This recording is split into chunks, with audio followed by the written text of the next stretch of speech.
Here's a summary of what Joe Biden announced today and his administration announced before he spoke today. So first, we found out information about transportation, that we're expecting $620 billion to be part of this large $2.2 trillion package for infrastructure. And this is going to be part one, followed by probably somewhere around $1.7 trillion infrastructure plan, more for human infrastructure, more for child tax credits, elderly care credits, and so on and so forth.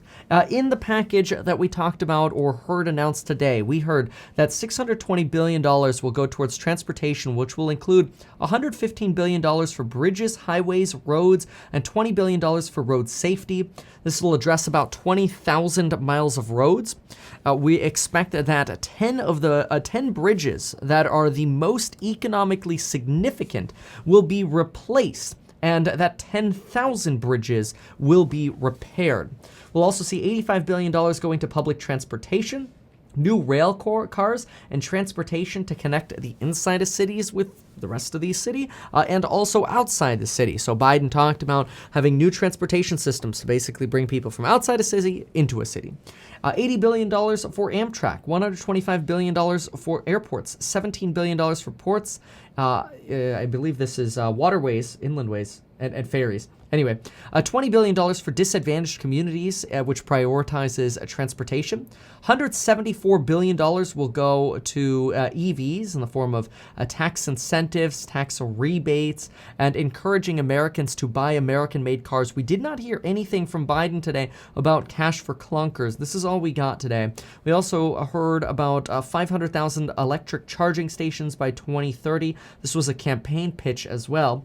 Electrifying buses and federal vehicles, also a campaign pitch. Transitioning to electric and hydrogen. This was a big deal here, the fact that he said hydrogen. This is just something that has not been talked about much, but a hydrogen pitch is something that a lot of folks are going to be very excited about, especially at companies like Fuel Cell and Plug Power, both up about 2.5% to 3% in the after hours, with Workhorse up 4% and QuantumScape up 9%. Further, we have research and development, $180 billion going to upgrade research infrastructure at labs and universities and federal agencies. Some will go to climate science research. Some will address gender and racial inequalities in science, math, and tech. We've got $300 billion going to manufacturing, $50 billion of that going to semiconductor manufacturing and research, $50 billion to the National Science Foundation, $50 billion for a new office within the Department of Commerce to monitor domestic industrial capacity. So probably a way of saying, hey, we want to monitor our supply chains better so that way we don't have supply shortages like this chip crisis we're experiencing now. Ford announced today that they're partially shutting down some assembly lines due to the chip shortage. We've also heard that NIO has partially shut down or potentially completely shut down its factory for a week in China due to these chip shortages. Big expansion in broadband. We heard the introductory speaker and Biden both talk about how nobody and no child should have to leave to get better access to internet. Workforce, $100 billion for workforce development, including apprenticeships, and for those who have lost their jobs, so incentive programs and development programs for those who have lost their jobs throughout the pandemic. The goal is to create hundreds of thousands of jobs. Improving the electric grid by spending $100 billion to make it more resilient, which will include a 10-year extension and phase down of an expanded refundable investment tax credit and production tax credit for renewable energy generation and storage. So we'll obviously imagine here in the future we'll get some more detail on this. Higher labor standards, 100% carbon pollution free by 2035 is a goal. $16 billion going towards abandoned mines and gas wells. Carbon capture, 10 carbon capture facilities would be established, as well as expanding carbon capture credits and making Section 45Q refundable and easier to claim for those businesses that can claim that. $10 billion for a civilian climate corps that employs Americans. Clean water, this was a big thing that Biden spoke about. $45 billion to eliminate lead pipes nationwide. Keep in mind, this is not inside of homes. These are they're known as lead service lines, or LSLs. Lead service lines. That's where your water comes in from the city. And in older neighborhoods, these can sometimes be imbued with lead. So then we have $56 billion in grants for low-cost loans to states and localities to improve their water systems, along with $10 billion to bolster rural well and waste systems. He says, we will replace 100% of the nation's lead pipes and service lines so every American can drink clean water.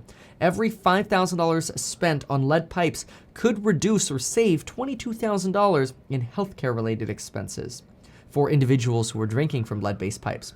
Broadband, $100 billion to bring high-speed internet to all Americans, more transparent pricing and subsidies for low-income households.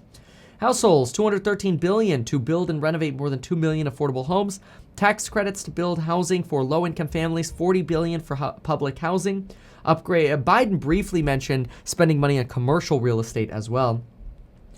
School and children, $100 billion to improve public school buildings, $50 billion through direct grants, $50 billion through bonds, $12 billion to community colleges, $25 billion to upgrade childcare facilities and provide incentives for employers to provide childcare.